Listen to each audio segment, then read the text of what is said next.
5th episode of Accurate Hunts. And that Facebook group grew to 4,000 people very quickly. And then we died in Australia. We just lost momentum. A lot of people are like, oh, Robbie, you must get to hunt like crazy now. Mm-mm. Like in 2022, I hunted a day and a half. Total. We have a lot of conversations around trophy hunting. Okay, that is the biggest emotional topic. It's an emotional topic, but I've come to realize that more often than not, when it comes, again, it's a bastardized term by the antis to get rid of hunting. But now in the hunting community, it's been picked up and be like, oh, it's an elitist kind of scenario. Okay.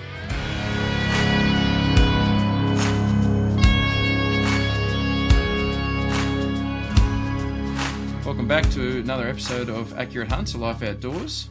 Special guest coming to us from a multiple different location background, but currently out of the United States. We've got Robbie Kroger from Blood Origins. Welcome to the show. Thanks, Dodge. Much appreciate you. And given that this is dropping when it's dropping, as I said, I apologize for not drawing your name out of the raffle, or the Aussie raffle. Yeah, we've got a bad line. We're going to have to end this conversation. And you aren't the first to tell me. There were like a couple of people and it's the classic, right? Oh my God, my wife found out how much money I spent.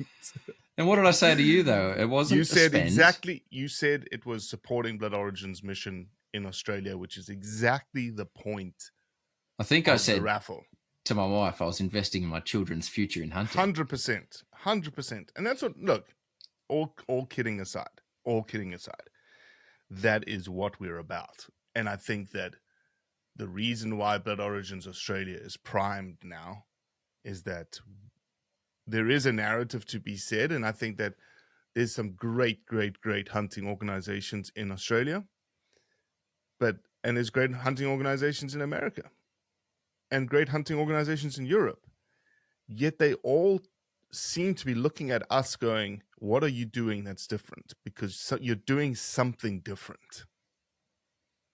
And I think what we're doing different is that we're reaching people who really didn't quite have an understanding of hunting. And now they're like, oh, I understand now. Or, oh, I didn't quite know that. Mm. Oh, wow. There's an economic impact to duck hunting in the rural landscape of Victoria, Australia, that the local bottle-o or the campsite, the RV guy or the baker, they actually value people coming to duck hunt. I've never heard that before. I didn't know that. That's what we do. For people that don't know who you are, you're obviously dropping words like bottle-o. So I want to just reference the fact that I've got it written here because it was a long list. Born in Brazil, moved to South Africa young, half Australian with an Australian mother, living in Mississippi. So you've living in Tennessee now, 20 Tennessee. years in Mississippi, and now I'm in Tennessee. And yeah, there's a dark side of my family, which is the Australian side of my family. We don't like to talk about that side of the family. Well, I hope they listen in and then they can hear from you occasionally. But no, you've got a fair grasp on all those areas. And I've been following you for a little while now, probably not from the beginning like some. And I suppose you popped up recently, and that's what sparked me to reach out and just say, hey, let's have a quick chat. And that was from this, I want to say raffle that you were running, but it was more of a donation style situation. Yeah. So, Blood Origins Australia, when we first converted ourselves into a 501c3 back in 2020 at the beginning of COVID. Just out of interest. What? So in America, to be an NPO, a non-profit organization, you register with the federal government, and your registration designation in America is 501c3. Mm-hmm. That's your charitable designation. There are other NPO designations like 501c4, which means you're a political advocacy lobbying organization, and you can use your money for political activities. A 501c3 cannot touch that with a 10-foot pole. Otherwise, you lose your charitable designation. That's a safe spot for you to be in. Yeah, and so it's a tax deductible organization. We don't make any profit, and anyone who donates towards us can write those monies off against their taxes. Nice. I'll note that. And so that's what we did in 2020, because we didn't have a business model before that. We had a brand, we had a persona, we had a message, but just like everybody else in the world who lives in the hunting space, who works in the hunting space, that enjoys hunting, there's not millions, that would be an exaggeration, tens of thousands of people that say, I want a hunting show. I'll be honest, I was one of those in 2017. I actually didn't know what I wanted, but that's where I was thought we wanted to go. And so we didn't have a business model to survive, because everybody who we asked for money said no. But rightfully so. We hadn't proved ourselves, and there were 10,000 other people asking for money. And so we just kept going and going and going and going and going. And that's my personality. I'm a patiently persistent individual. And you will not find a more patiently persistent individual than me. And so as we started building out the charity side, we finally had a model that could accept revenue, that could accept donations, that then could keep us alive and allow us to grow. And so I was like, man, we need to start increasing. And we started then, unbelievably, our global fingerprint just was massive. Like, we had people interacting from New Zealand, Australia, Spain, Pakistan, South Africa, Tanzania, Argentina. They were just like boom, boom, boom, boom, boom. I was like, okay, we've done something different here.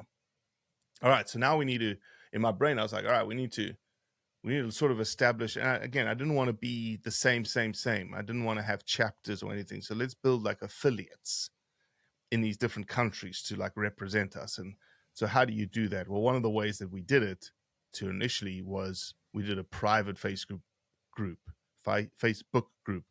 called Blood Origins Australia. And that Facebook group grew to 4,000 people very quickly. And then we died in Australia. We just lost momentum. And the reason we lost momentum was we didn't have any money. We had just started this charity that was barely keeping itself alive. And then in Australia, I think a couple of things happened. We didn't have money to create content. And two, the Australian people and community is a very unique beast, in that it's almost like you don't care about what's happening in America. You don't care what's happening around the world. What's happening in your backyard is what matters the most. And here was a guy born in Brazil, lived in South Africa, is now in Mississippi, being the face of something that's happening in Australia. And some people are like, that's fine. Others are like, whoa, what's going on here? And so I think we just sort of lulled. We just like, woof. And I was like, man, we need to get going. And all through 23, I was like, okay, 2024 is the year. We're either going to take Blood Origins Australia to where it needs to go, or we're going to just like sort of leave it be. And I was like, well, how do I do that? And again, we had done it right. We've built the relationships. We've got enough sort of brand awareness. And I said, okay, I want to do something that I can raise money and get people interested. And the raffle was the way to go.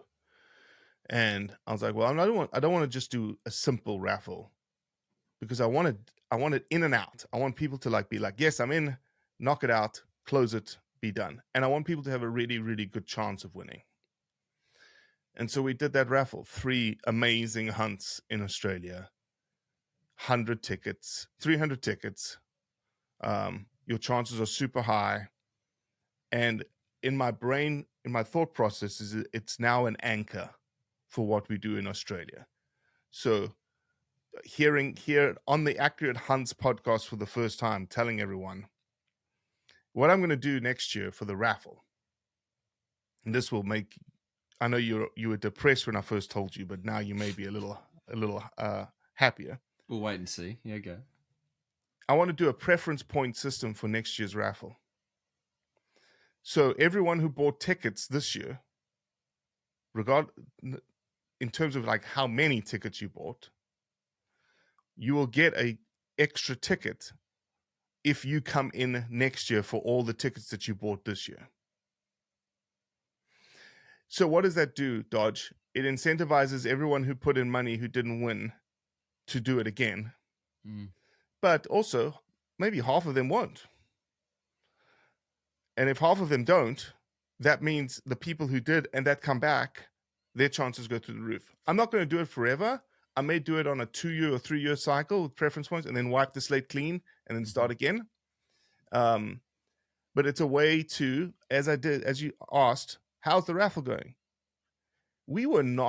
I did not intend to open the raffle until Jan 2nd. When we posted that thing on Jan 1st, on my time, Jan 2nd, your time, people were like, where's the link? I was like, all right, I'll just soft launch it. In 12 hours, we had sold 50% of the tickets.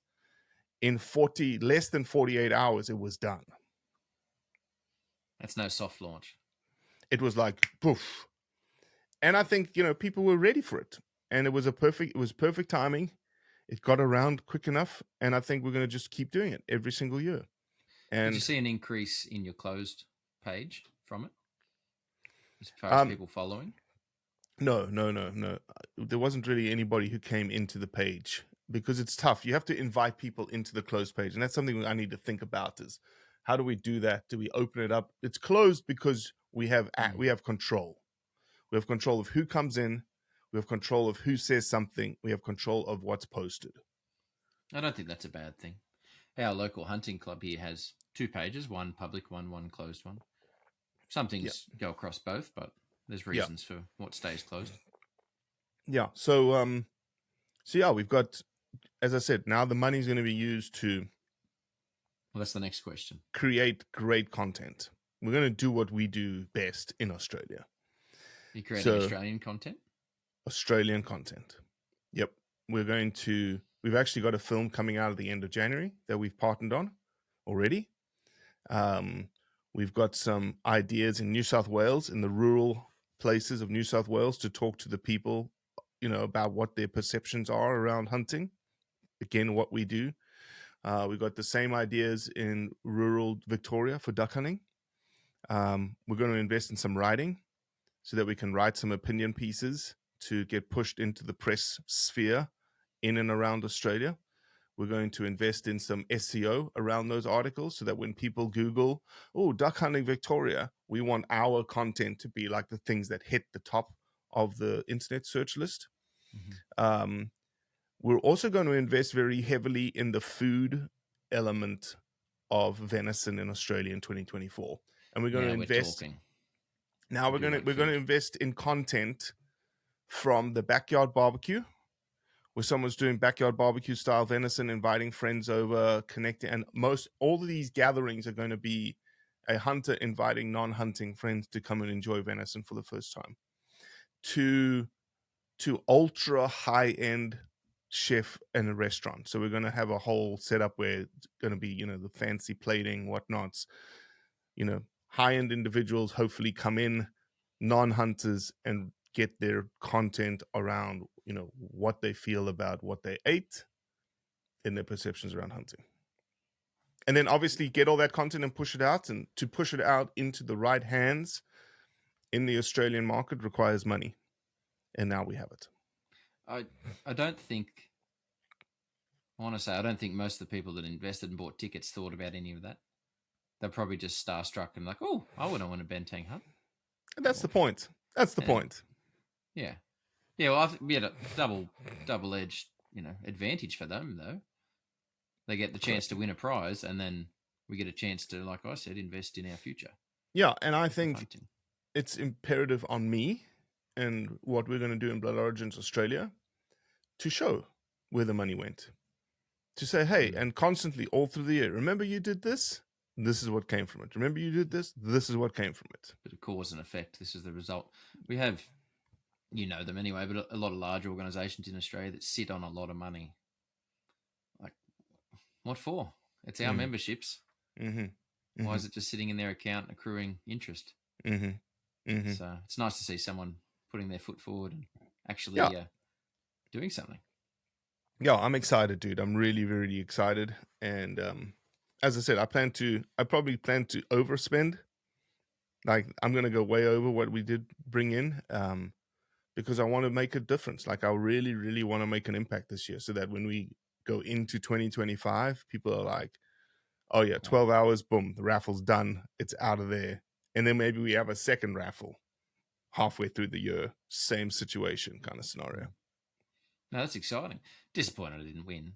But, I'll be in next year for the preference points. That's a very American system too, the preference points. Obviously, we don't have a tag system here only on hog deer really, but it's I just want to constantly think outside the box. Like what people are like, how can we, obviously we want to spur people's interest to get back in so that we are raising the money. But also, again, I want to try and be as fair as I possibly can to say to someone, hey, you got a good chance. And it was great odds. Yeah, it was great odds. Yep. No, 1 in 100. Well, yeah, 300 tickets in total, 1 in 100. Yep. So, I suppose some people listening probably don't even know who you are at this point, but I don't really want to go into Blood Origins history too much, but just the choice of words and the name itself, I kind of want to focus and ask you about, because it's two interesting words, and then when you join them together, it makes a cute little business name. But why choose those two words specifically? Obviously, I'm a bit of a religious person. I'm not sure if you are or not, but obviously sacrifice and things is something that started right from the start. So there's a lot of blood, and that is the origin of life is blood. So I'd like to know what your feelings behind those two words are. Yeah, I'm a man of faith too, and it actually didn't start as Blood Origins. It started, the name actually was In the Blood. And when we started, I got some great advice from some very high-end people in the outdoor industry, and they said, do you own it? Like, Dodge, do you own Accurate Hunts? Yes, I do. And so I was like, I said, yeah, there's somebody that has like Fire in the Blood as a name, and then there was another guy, and there was a kid in Wisconsin at the time that had In the Blood Outdoors. And the person that I was talking to said, change your name right now. Yeah. Pivot out right now before you have emotional heartache in 3 years' time when someone does something and they mistake it for you and you're in a legal battle and you have to change your name then. And so I really thought deep and hard about like, what are we wanting to do? What are we wanting to capture? And at the time we were capturing like someone's heart, someone's why. And someone's why is typically driven by their culture, by their upbringing, by their heritage, by their parents, by their grandparents, which is essentially your origins. It's where you come from. But probably more deeply ingrained biologically, genetically, your origins come from the DNA that's flowing inside of you, that's in your blood, essentially.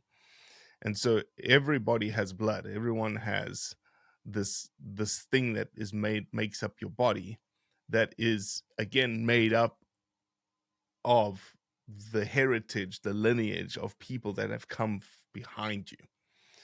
And that's why Blood Origins is what it is. And a lot of people have said, oh, you picked the wrong name. It's like, oh, blood, and you guys spill blood and you kill animals. And I was like, no, not really. It's got nothing to do with that, actually. So yeah, that's why we called it Blood Origins. And I think the funniest part about the name is that some people struggle to say it because they say blood orange instead of blood orange. So what am I? Lots of Americans. And so my greatest achievement, hopefully in 2024, is I'm going to do a beer collaboration with a beer company, and it's a blood orange beer supporting Blood Origins. Yeah, well, that'll confuse the issue a little bit more. Yeah, exactly. So my blood and origins aren't in the hunting area. I came later in life. 19, 20 or so when I got into it, and I sort of differentiate between shooting and hunting. I started off in the shooting side of things and moved into hunting. In the pistol shooting or like no, rifle sorry. shooting, bow hunting? No, I've got one behind me. That's thanks to you. You mean your family? My family had no background in hunting or shooting. Gotcha. But I'll explain what I just said there. In reference to Australian shooters, I would say that shooters can progress into hunters. Some people start as hunters and never miss the shooting part, but most people in Australia seem to start as shooters, roo shooting, fox shooting, rabbit shooting, and then move into the stalking and the hunting and pursuing in a slightly different manner. But I did that progress, and I'll talk about it a bit later. I'm doing some education course stuff, and I talk about 6 steps of being a hunter, and starting at shooting, finishing at being able to go home without something and still being happy about it. Mm-hmm. I'm not at that stage yet because it's still like when I don't win a raffle, makes me a bit cranky. But I'm enjoying the journey, and I want to know where you're at on that journey. I know shit, man. I'm still not at that. Yeah, I'm still not at that point where you're happy, man. Because, and here's why: it's like I've got a young family. I've got my boys are 10 and 12. I also have Blood Origins, which is something that I'm building. It's my baby. It's my passion. And so when I go hunting, I know you're not supposed to be this way, but I want to take something home.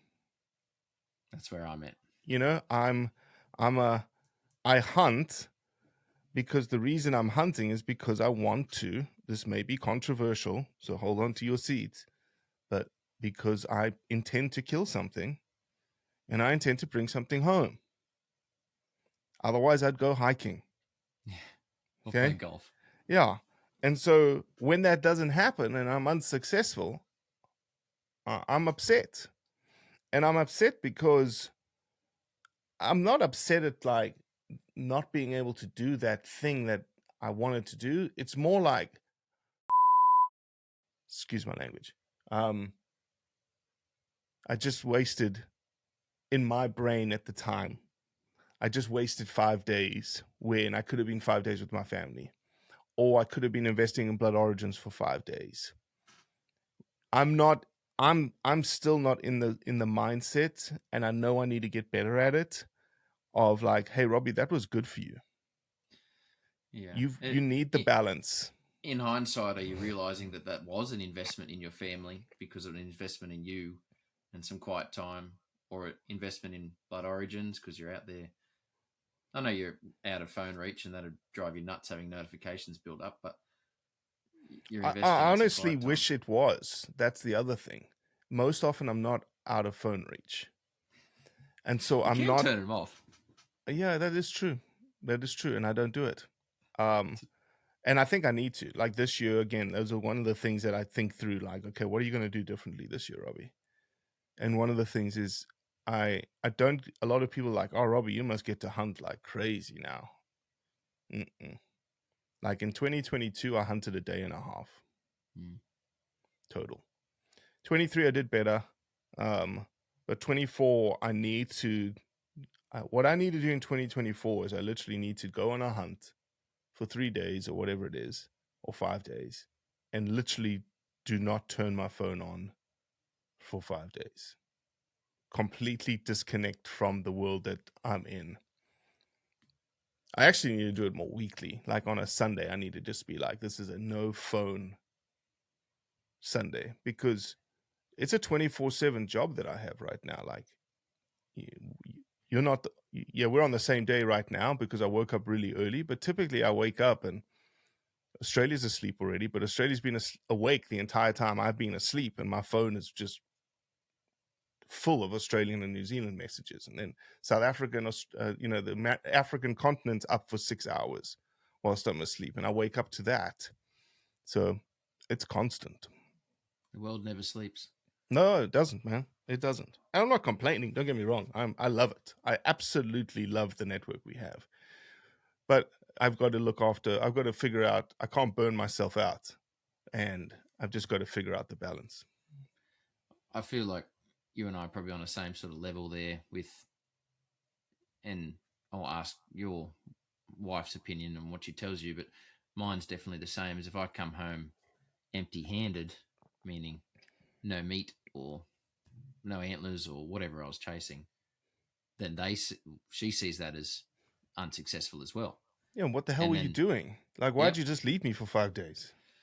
Yeah, and then there's that little pressure of the same comment you just said. I spent 5 days away from the kids for no real benefit, and You they got don't kids, get the Dodge? realization. Yeah, I got 2 on the ground and 1 on the way. Oh, wow. I knew you were a better man than me. A little bit younger than you, yeah, or make more mistakes than you, but I got nearly 5, nearly 2, and due in March. So, which is peak rut. So, I'll be. Listen, I actually did you a favor not pulling your name out of the hat then. No, you didn't. Don't try and justify it. Don't try and justify it. I would have. Well, my wife's very forgiving, accepting of things, but I bought 2 tickets into your super raffle. I bought you did well. Well, I didn't win, but in my mind, I said one's for me and one's for her. But if I ever won, it would have been my ticket that won. But I don't know what your wife thinks of that, but there's definitely a bit of pressure from mine. And again, what you said there, I get the comment all the time, oh, you're living the dream, you're guiding, or you're always hunting, or you're doing something. I'm rarely ever pulling the trigger. I might be out in the bush, but there's always something else going on with someone or setting something up, organizing something.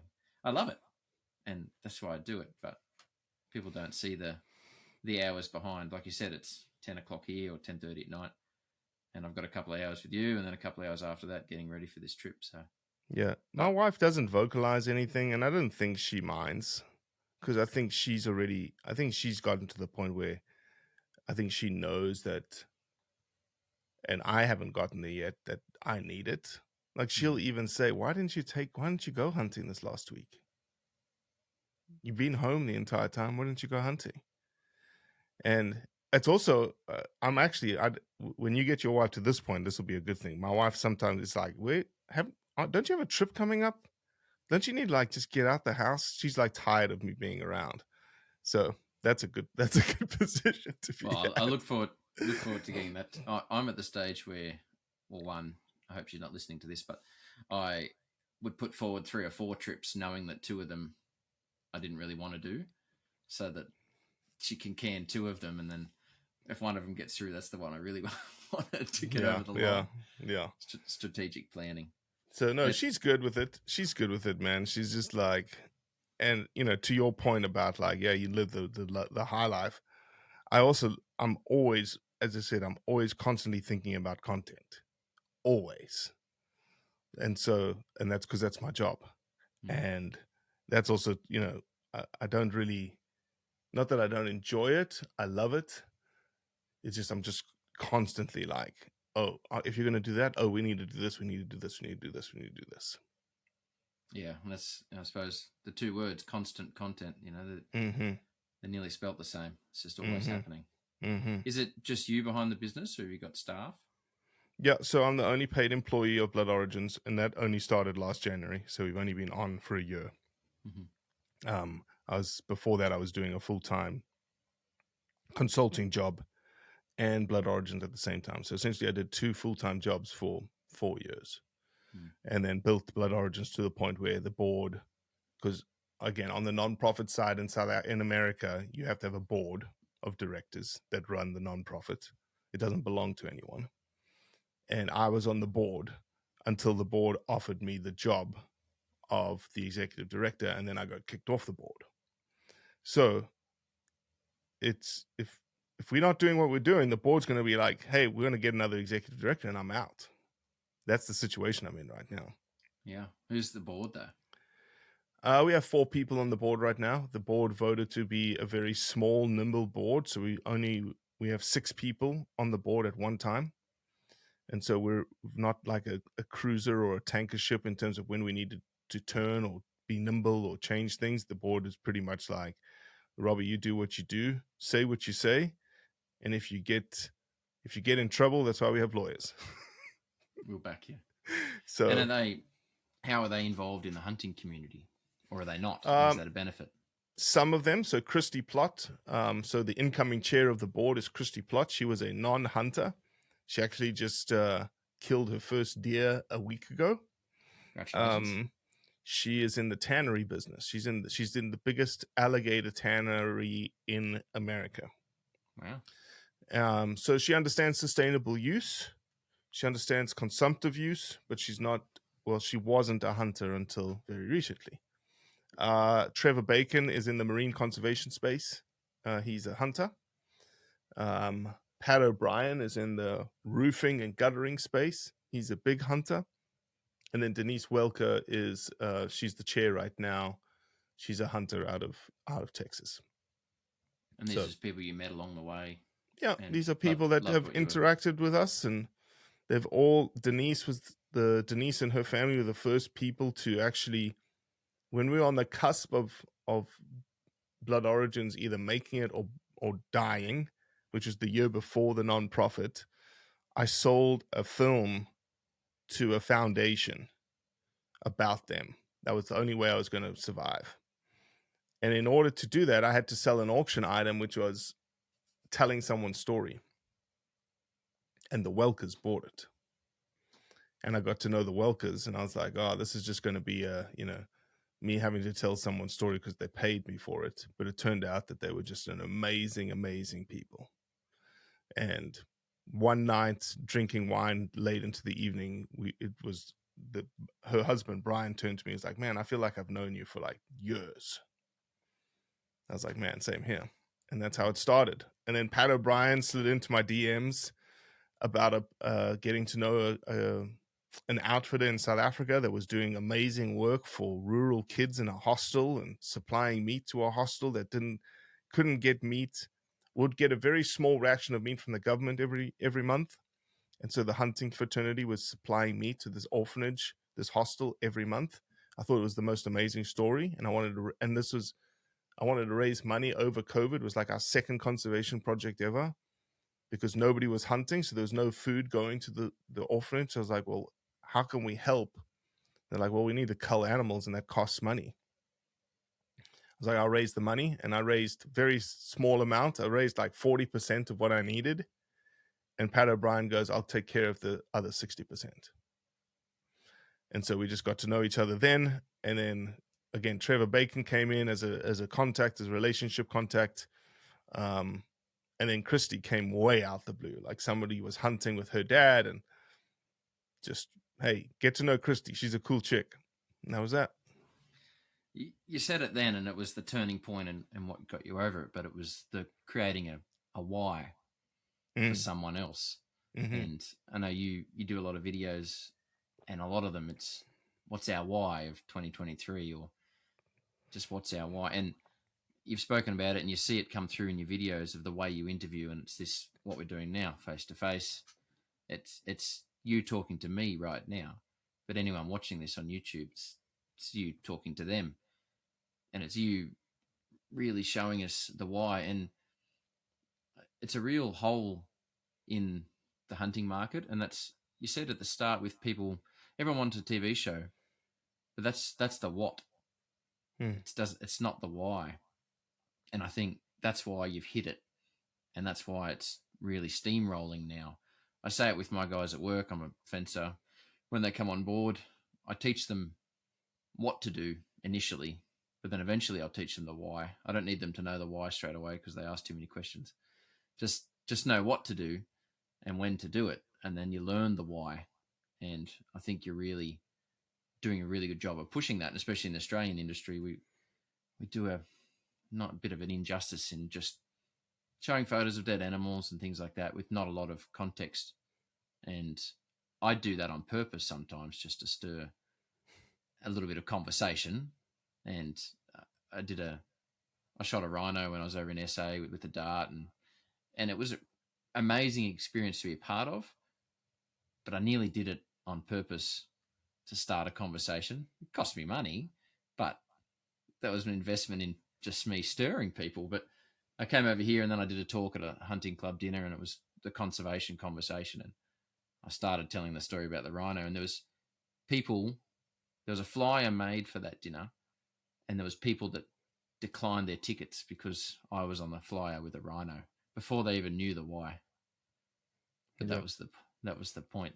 So I just wanted to thank you for telling the why, but I just wanted to let you know that. Well, it's such a that's good. why I think it's hitting. Well, I appreciate it. It's such a good. I think it's just such a good narrative because it's full of emotion. It's vulnerable. It's authentic. It's all the things that even that non-hunters can relate themselves to. You're not talking about killing an animal. You're talking about like the sense of adventure, spirit, religion, tradition, heritage, conservation, management, all these things that spin around the why. And I think people can see someone being genuine and honest when they talk about their why. That's what we really, really, really are after. And then, the knock-on effect from it is almost like a peer pressure system. And I think that's what Blood Origins is doing the best in, is that you just mentioned, you see us talking about our why, you see us promoting why, you see us sort of commenting in a certain way and being gentlemanly and being respectful, and that's a little, it's getting some legs behind it. It's sort of pervasive in terms of its knock-on effects, that other people are starting to do it. Or when someone jumps on and starts swearing and calling people names left, right, and center, I guarantee you within 10 to 30 minutes, you have someone coming in that says, hey, that's not the way that you should speak to someone. I'm like, dang, that's good to see. Yeah. And that's part of the hunting narrative. Like, people expect hunters to just be like, if you, I can say what I want, I can do what I want. You can't really anymore. No, we're all very accountable.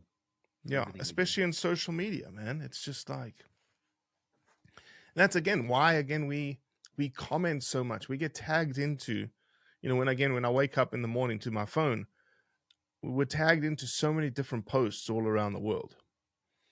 And I will comment on every single one of them, especially the big ones, like the 6 million accounts, the 500,000K accounts, because I'm not interested in changing that person's mind around hunting. It's a big anti-hunting post. People are screaming left, right, and center. And I'll say something very respectfully, in a way that hopefully disarms people, just as honest. If it's a big white, fat American sitting behind a lion and people are like, this is disgusting, I was like, yeah, that photo is not a great photo. And I can see why people hate it. Already, I'm disarming them. Like, I agree with you. Like, don't get me wrong. I agree with you. But let me tell you something. And I'm not trying to convince the person who posted the picture to change their minds, because that's not going to happen. But I know 100,000 people just read my comment. And I guarantee you I just planted a number of seeds of doubt. And I use this example. I use this all the time. I remember it was one of these crazy big posts. It was like Jason Momoa or one of these big million count accounts. And I did a big thing. And one of the persons that responded was like, I'm a bleeding heart vegan, and even this guy makes sense to me. Doesn't get any better than that. That's it, man. And people saw that, right? How many people saw that and was like, wow, vegans agreeing with a hunter? Okay. Mission accomplished. Yeah, exactly. It regularly comes up in conversations in my life, whether it randomly just a fencing quote, or today we had my son, Ryder, he's nearly 2, he's going to a new daycare, and we had an interview, fill out paperwork at the new family daycare. And it's just at a lady's house. She only has 4 kids a day. And she said, is there anything we should know about your son? And I said, and we'd been there for 2 hours. So she didn't mean kid things. She meant, little idiocy. And I said, look, I want to let you know that we're probably not your typical family that comes here. And she's, leaning in. What do you mean? And I said, it's not uncommon for us to kill, harvest, and process animals in front of our children. And he talks about it a lot.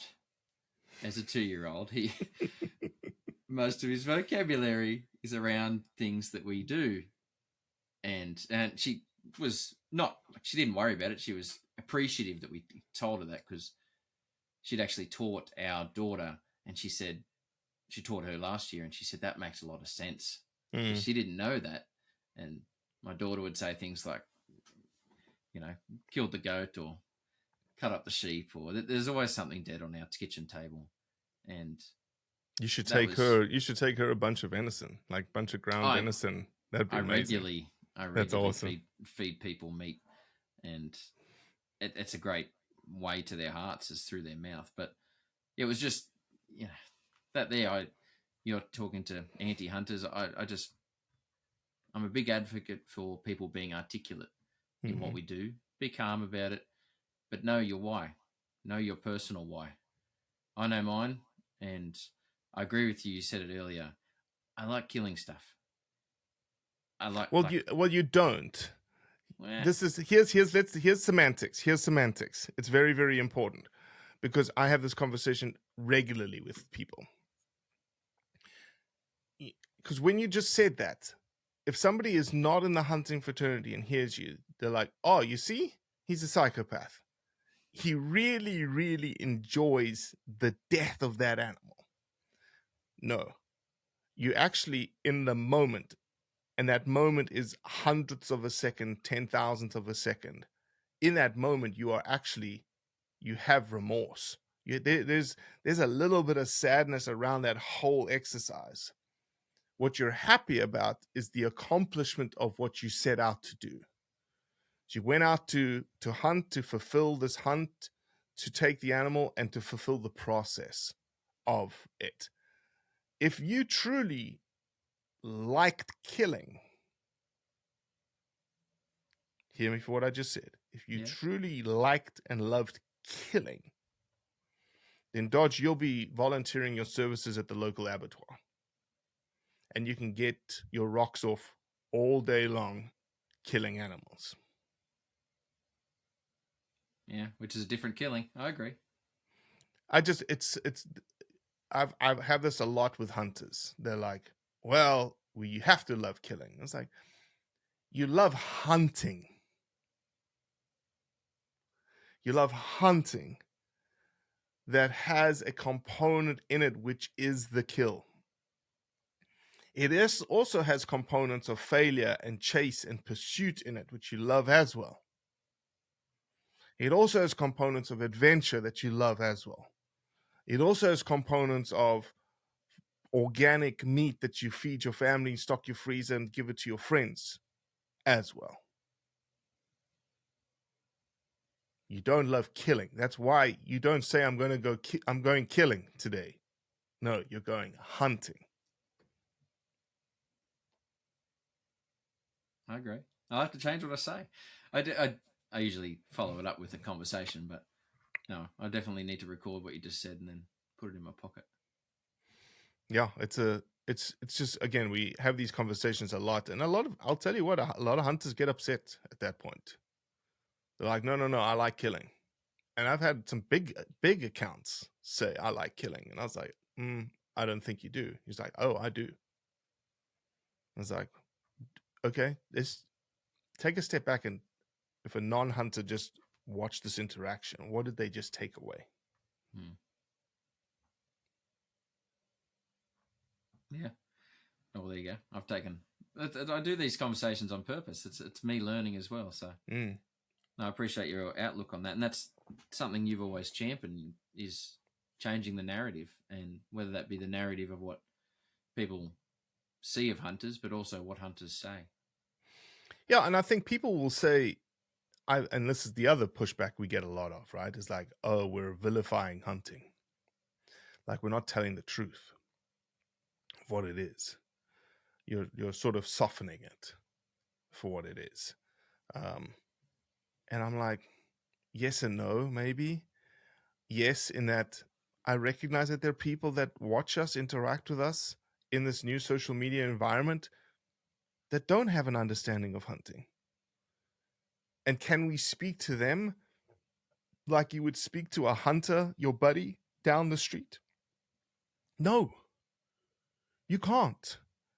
And is it inappropriate to change how you speak to someone who has no understanding of what you're doing? No, it's not inappropriate. It's what we do as society Mm.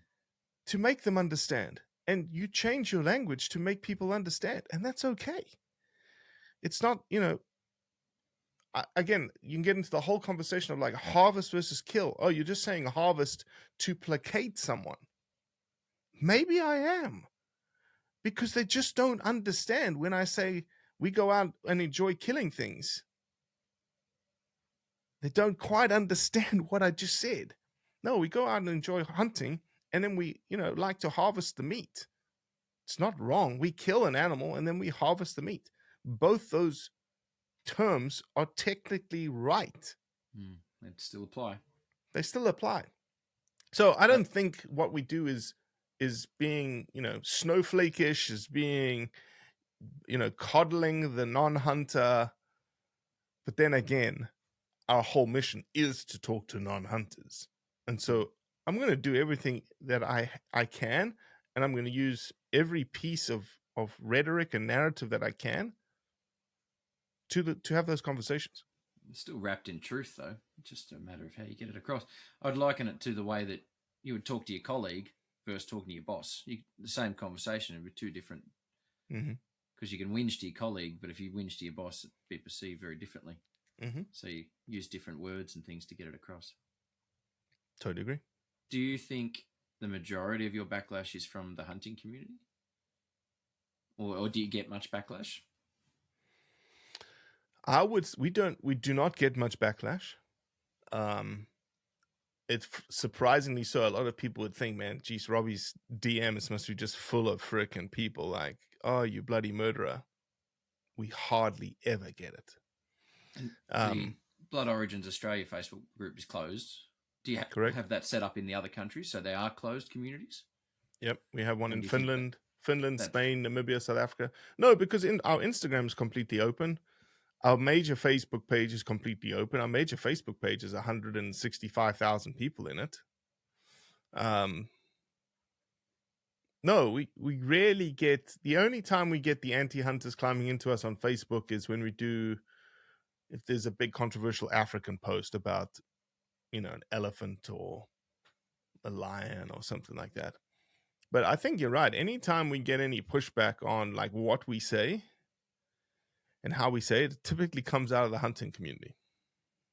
It's one of our main undoings. Internal. Hunter on hunter. Yeah. I don't think it's ever going to change. And the way that I've thought through it is I have to take us back like 2,000 years. We're all sitting around a campfire. Dodge, you're sitting around the campfire. I'm sitting around the campfire. And that day, you were super successful. You came in, you brought a big old, piece of meat into the camp because you hunted it and you drug it back to the campfire. And we're all growling around the campfire. But you get your choice of women that night and you get your choice of meat that night. And I'm sitting there grumbling because I don't like it.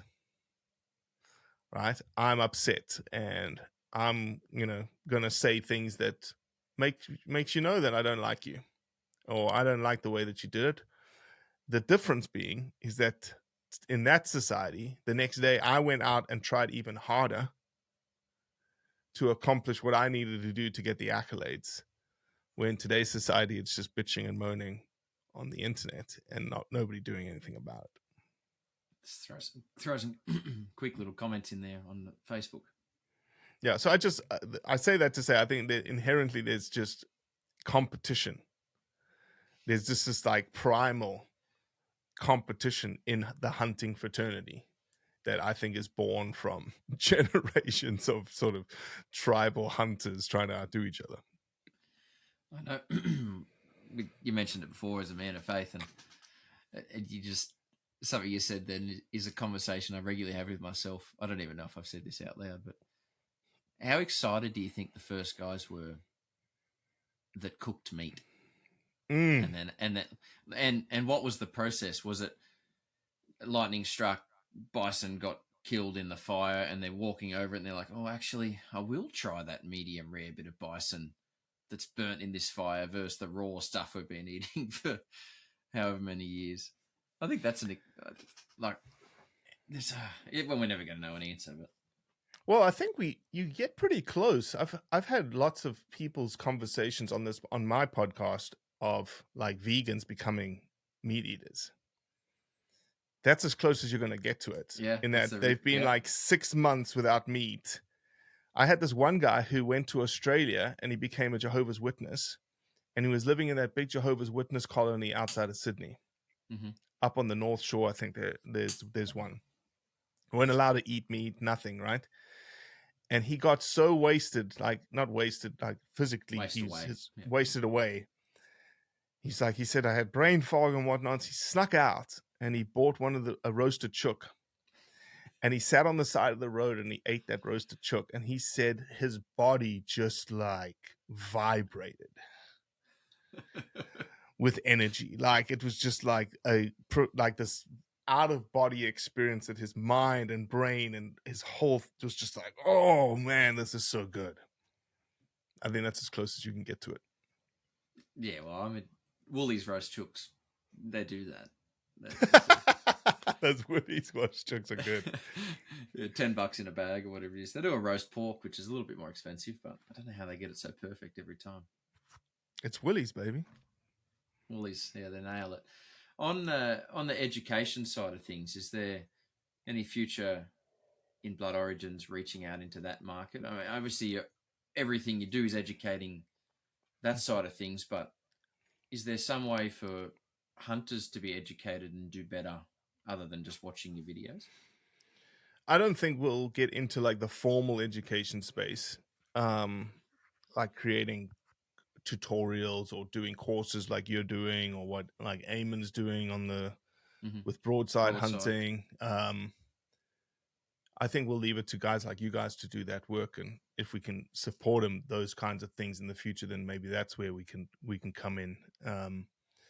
But what we are doing is, as you said, I think we're educating all the time, and I'm very cognizant of trying to put information out that is constantly planting seeds in people's brains, so that the next time someone has a conversation or they see something online, I'll use an example. I can't believe someone hunts elephants.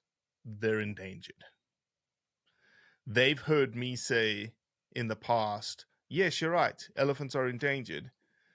But did you know that they only hunt 400 elephants in Botswana a year, and there's a population of 130,000, which means they're only killing 0.1% of the population. That has a growth rate of 7% a year.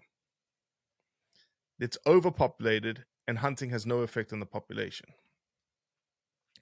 I hope that people are taking those pieces of information that we're constantly pushing out and getting enough confidence within themselves to say something like that at a dinner table or online, or respond to a comment and say, I know this, but if you want more information, go see Blood Origins. That happens a lot nowadays, which is where we want to be.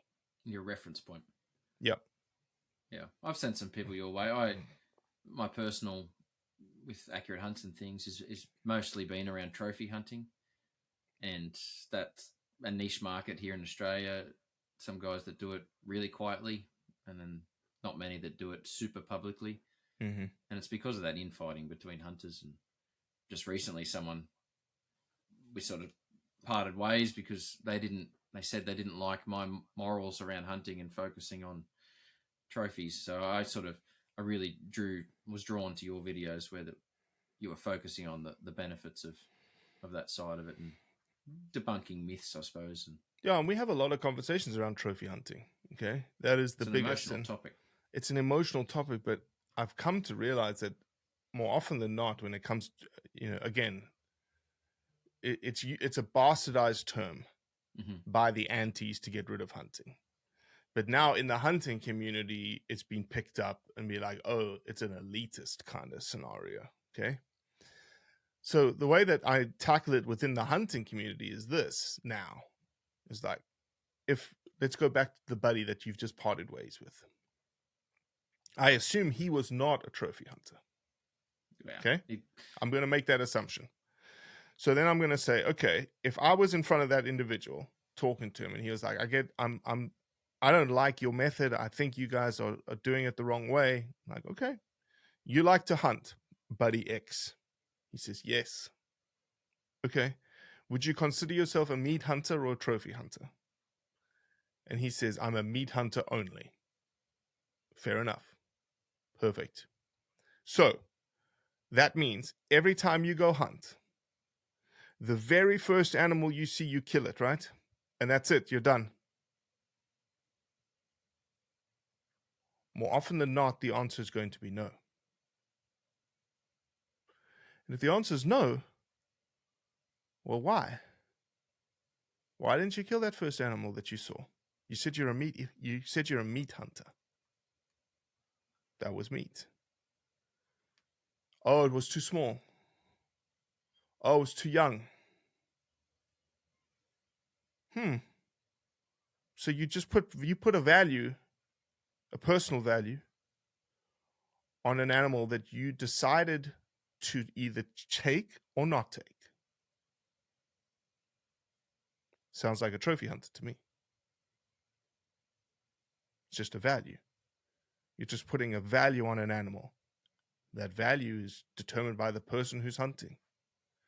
The value could be big antlers. Value could be a big, old, fat doe or hind. Or it doesn't matter. I'm actually after a very young animal because that's the tastiest meat to me. What's the difference? I've had that conversation with him specifically. What do you say? There's a bit of background. Some people okay. might know who the person is, but it's there was no changing his mind. But and he didn't say that to my face. He said that to someone else as to why he parted ways was because of those choices. But I've had that very similar discussion of if you're selecting for meat, well, that's still selecting, and that's your trophy. It just doesn't hang on your wall. It hangs in your fridge, in your cool room. But there's also a connotation that just because you're a trophy hunter and you're selecting for a trophy of from an antler perspective, that the meat stayed on the mountain. No, it didn't. It ended up in the fridge too. It hung up in the fridge too, just like any other animal. Yeah. We have a cool room at home, and antlers or not, a fair chunk of it hangs in there. Not all of it, and I'm not scared to say that I don't take all of every animal sometimes, and that doesn't worry me too much. It definitely worries some people over here that there's a real push at the moment through, I don't know what the reason is, and maybe it's fear of persecution from other hunters, but I took everything from this animal, or everything's coming home, or I took all the meat. It's not. If you're backpacking in somewhere and you've already got 25 or 30 kilos on your back because you've been in there for 10 days, you're not taking out a full sambar unless you're doing multiple trips. But I think. Sorry. In Pakistan, the guys there will say to, the trophy hunters, they're like, "You take the antlers, you take the cape. It's the thing that's most worthless to us. We just want the meat. We just want the meat." Yeah, unfortunately, we don't have workers that will work for this, follow us around for that sort of dollar value. It's the same in South Africa. There's, you're never far from a bucky, and if you can't get one in close, they'll cut their way in, and that's right. Anything to get the animal out. That's right, exactly. And then nothing gets wasted. We ran over a porcupine on the way into camp, and I pulled the quills out, and they threw the body on the back. That's tasty critter. Protein doesn't get wasted over there. Where's Blood Origins heading? If we've talked about the origins, what's the blood future? We can't crystal ball this, but where do you want it to head? Honestly, I want us to be the spear. Like, I think we're the spear tip now for hunting issues around the world. If something hits around the world, the majority of the hunting community, not the majority, the hunting community looks to us and goes, what's he going to say about it? Or what are they saying about it? What did they put out about it? I want to be even more of that spear tip. So I want, and to be able to do that, we have to be super nimble. We have to be super on the ball everywhere around the world. So if something happens in Australia and people are looking for information on thing X, we're the first things that are popping up. We've already got articles out there. We've already talked about it. We've got podcasts about it. We've got videos about it. We're there. And so the news that's going to surround that issue is going to be full of information from us, because that's where they're going to gather the information from. And that information is going to be truthful and authentic and shape a different narrative for hunting in those big medium forums, which is the ultimate. Do you do much TV stuff? Like I can picture, listening to what you're saying there, I can picture, it's one of the worst news channels here, but we've got the project on most nights of the week. And, they'll cross to a specialist on knee surgeries or whatever. And is that the sort of what 100%. You want? Like if there's a duck conversation, let's cross to Robbie from Blood Origins to talk about it. And ideally we have someone in Australia that's our point person, who is like, they know how we speak, they know how to speak, and they're like, hey, we have a hunting topic and we want to bring an expert in to have a debate around hunting, whether it's me coming on or someone else coming on. We want to be that person. I think, that's when you said you're lulled in your Facebook page. I think the struggle would be the accent and the background and not being in Australia. So agreed. Totally agree. Yeah. You probably tell me off air or not, but have you found someone in Australia that's like that? Not yet. Why aren't they doing it already was my next question. It's I think it's about, for me, I look at myself, you get to that point in your life where you're like, right, this is what I want to do. And I'm super passionate about it. And I just need to find that person who's at that point in their career that's like, I want that. I like that idea. And I'm willing to sacrifice a couple of years now, double down, got a good job, but know that, in the future, Blood Origins Australia will be a non-profit organization in Australia, raising enough money in Australia to fund someone's salary in Australia. And there'll be me in Australia, but someone else running it and raising money and doing what we're supposed to do. Do you do trade shows and things now? Oh yeah, because it's show season now. Yeah, starts Wednesday. I've got 45 days literally on the road, starting in 2 days' time. All the shows in America, and then there's no deer expo. No, we just walk the show floor, because I don't know we're not at a point yet that I wrestle in my brain, like, what would I get out of putting a booth up? Brand awareness, of course. People stopping in and going, oh, I've seen these guys, So that would be one, and two would be raising money. Like, could we have like Deer Expo last year? I wanted to have a booth at Deer Expo. I wanted to have a Blood Origins booth, Australia booth. I don't think we were ready for it. We will be, if they're not having it this year, so we don't need to be ready for this year. But if they have it in 2025, we're certainly going to be ready. And then raise money, like have a good raffle, like have a gun or have something cool that's not like, hey, sign up to be a supporter or buy this raffle ticket right now, and by the end of the weekend, someone's winning this gun. So no, right now we just walk the floors. It's a lot of business development, making sure, again, we're still introducing ourselves to people, still getting people brand aware. I think that I've done trade shows, and I think I've done them both ways, booth and no booth. Both beneficial for different reasons. I think looking from the outside, you'd probably get more benefit just walking, because the people you're talking to are the other booth holders, and you've got a lot of freedom. When you're on a booth, you're talking to punters who are just stuck in front of you 3x3 that are cruising past, and you get a more in-depth conversation, but you don't get to spread that across maybe the people that would actually help Blood Origins in the future, and that's the other booth holders. Because correct, if they know about it, then they're telling the people in front of their booths. So it's actually spreading the seed a little bit further. Yeah, and they, those other booths are potential conservation club members. Mm-hmm. They're companies that want to become a conservation club member. They're outfitters that would be interested in donating a hunt to us. They're outfitters that we want to talk about their impact on people, on wildlife, on communities, the things that they're doing that will showcase hunting in the greatest light possible. So that's where we're at right now. And I love it. Absolutely love it. And the next 45 days are going to be rough, but Rough they're on your voice. rough on my voice and rough on my liver, but they'll be good. I'm glad I got you now before that started. I'm jealous. The show season over there is not one I've been to.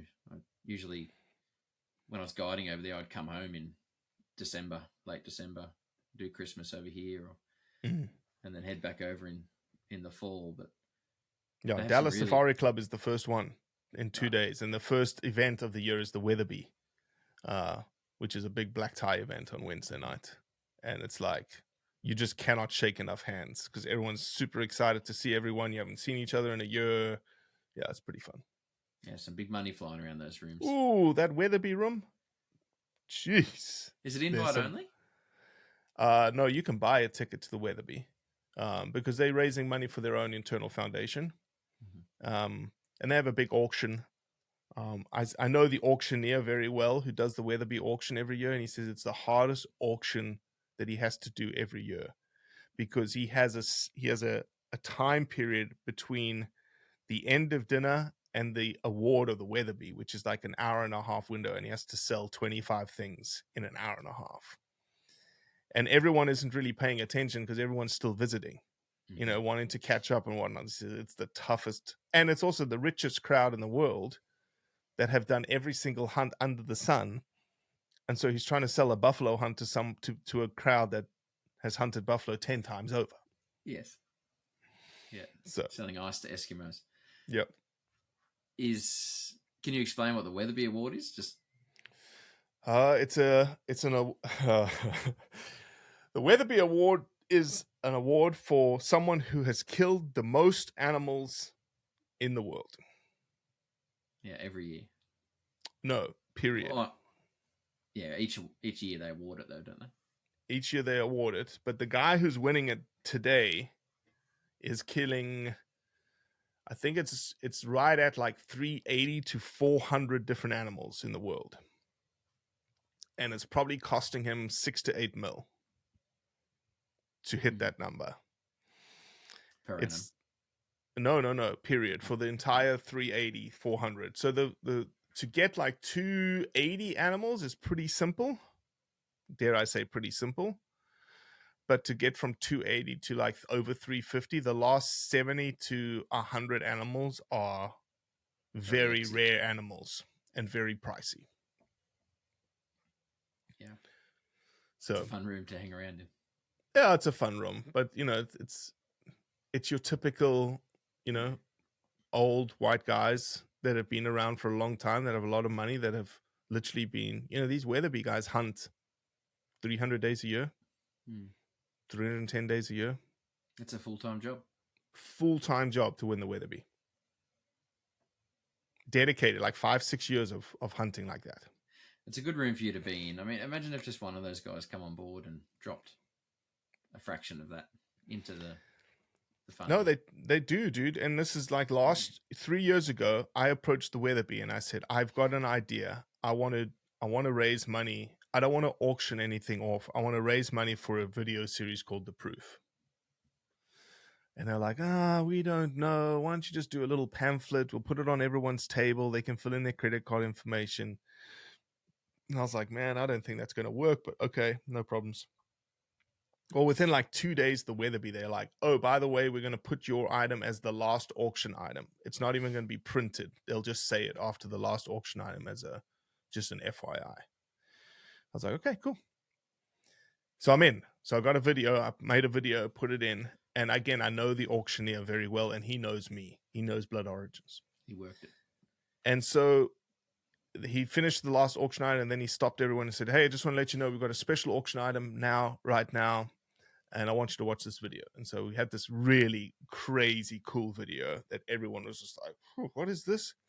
And then John Bear said, "Look, we're going to raise money for this documentary series. It's not an auction item; it's a paddle raise. So who wants to give $10,000?" Dodge, like 6 people's hands went up. And then 5,000. And then someone in the front said, "I'll give you 25,000. Dodge, we raised $110,000. And everyone in the room was like, "What just happened?" Because it was the highest item of the night times 3. Wow. Were you in the room, obviously? Oh yeah, I was in the front of the room. It was How unbelievable. were you feeling? I was just, because I was nervous as get out all day. Yeah. Like, I was like, we're gonna raise nothing. Okay, we'll raise 20 or something. And yeah, we raised that, and that's what's allowed us to do the Zim documentary, the Zambia documentary, and now we have got a big elephant documentary coming out of Botswana. And we did a Spanish documentary. So it just allowed us to do some really cool pieces that nobody's ever done before. So hope to go back next year. Yeah, do you get the opportunity to present something at this auction to say this is where the money went? They don't like highlighting people, which is weird. But next year, I'm going to approach them for next year and say, I want to do it again. And here's a video. We'll create a video that shows, hey, 3 years ago, we came to you and we asked for your generosity, and this is what it did. Can we do it again? We'll see. I might try and get a ticket. Yeah, come on. It's a brilliant show. You should totally try and get to Dallas. It's a brilliant show. 950 vendors, all hunts from all across the world. And the best part is the guns at the show is unbelievable. You know, from any gun you want to the, $150,000 shotguns that you can pick up and touch and look at. And yeah, that's just teasing. The problem is my bank account would be empty before I left. And yeah, and you have to buy a raffle ticket next year, so you can't really come again. Well, I need to just get my preference points. That's right. Exactly. Right, yeah, Rob. Thanks for coming on. As normal with Accurate Hunts podcast, it's gone in multiple directions, and that's how I like it. We've covered a lot of different topics, some good fun ones. So I appreciate your advice too. You've been, talking a lot longer than I have in doing these things, so you've helped me be able to word my feelings a little bit better in the future. But I look forward to catching up with you, be online or in person, or if you are coming over to visit your family. And thank you for being on board. Thanks for your 100%. support in Australia too. No, thank you, man. And congrats on the podcast coming back and smashing #1 in the wilderness category. That's huge. Well done. Thanks for that. I appreciate that. No worries. Well, thanks for being, and everyone, thanks for listening. Thanks for watching. Until next time. Cheers. For those of you watching and maybe those listening, you might notice things have changed. We're back again. I've grabbed Robbie for a quick little morning chin wag because some things have come about since we recorded the first time. We've been chatting a lot and come up with some really fun things. And Robbie, you pitched something to me the other day, and it was too good to not record. So tell us what you've got. Yeah, well, I appreciate it, man. It's something we started in South Africa last year, and it worked really, really well. And so we wanted to implement it in the Australian landscape. And it's called the Conservation Levy Program. And really, it's a very simplistic idea in that a lot of people hunt. They come to Australia and hunt. Locals pay to hunt. And could we add a small conservation levy on the animals that are hunted in Australia? It's going to depend on the person and the outfit and the type of animal you're chasing. And we'll work with every outfitter to determine like what conservation levy they want to apply to the animals and to the hunt. But it's essentially like the Pittman-Robertson Act here in the United States, in that small percentage, that levy, will funnel right back into Australia and allow us to do the things that we do or we're going to do. And you're going to see that very, very shortly. It's going to come to fruition within a couple of months. You're going to start seeing some things that will go, holy smokes. They weren't joking. They're doing things.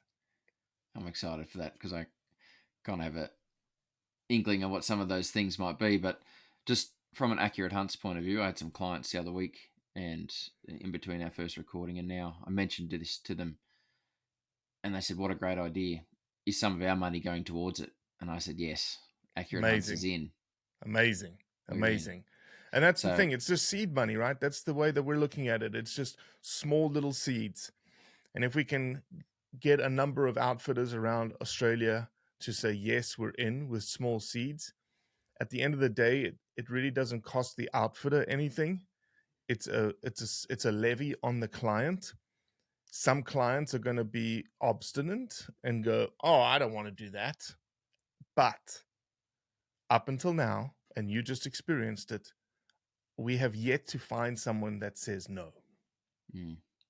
Yeah, and framed in the right conversation, I can't see any negatives behind it. So yeah, definitely something Accurate Hunts is keen to get on board with, and we'll continue to do it. So, well, we appreciate you, and if anybody else is listening out there that has an outfit in Australia that sells hunts, yeah, let us know. We'd love to enroll you guys in the conservation levy program in Australia. The money will stay in Australia to do the good work that we want to do in Australia. Something we didn't touch on in the last one was you have a subscription based or a donation based monthly for those that, let's say, a lot of hunting in Australia is done free, let's say, so no outfitters involved. So how can those people chip in? Yeah, so we've got two models. We have the general Joe Blow public model, which is a supporters program, which is, we call it the cost of a cup of coffee a month. Go down to the local cafe and you want to order your beautiful flat whites in Australia. You're probably costing you $6, $7, right, for that coffee. Instead of you having 20 coffees a month, just have 19 and send $7 to us. And all of that money adds up again at the end of the day. And then the other thing that I'm super keen on is we've got a corporate conservation club. We've got a couple of Australian companies that support us. It ranges from 20, and this is all in US dollars, but $25 a month all the way up to a crazy amount a month. And we just want good companies involved in what we do, whether that be in the outdoor space. I don't think we have anybody in Australia that is not in the outdoor space, but I'm keen to bring somebody on like that. But I've got an engineering company in New Zealand that supports us. I really am truly interested in having just like regular companies join the conservation club. I've got an insurance company in Arkansas, a stonemason in Kansas, oil pipeline company in Texas. Those are the kinds of companies that, people, they hunt, they own companies, and they're like, oh yeah, we can stick away $50 a month or $100 a month or something like that. Like you said, it's all seeds and planted together. Exactly. Yeah. So yeah, any which way. And then if you don't feel like that you can donate monetarily, then there's other ways, like certain outfitters, if they've got a hunt that they want to donate to us, we can raffle off a hunt, raise money that way. Lots of other things that we can, we're always open to ideas. Well, I think that's a great idea. Speaking of ideas, and thanks for jumping back on and throwing that bit out there. And again, to everyone listening and watching, thanks for being here.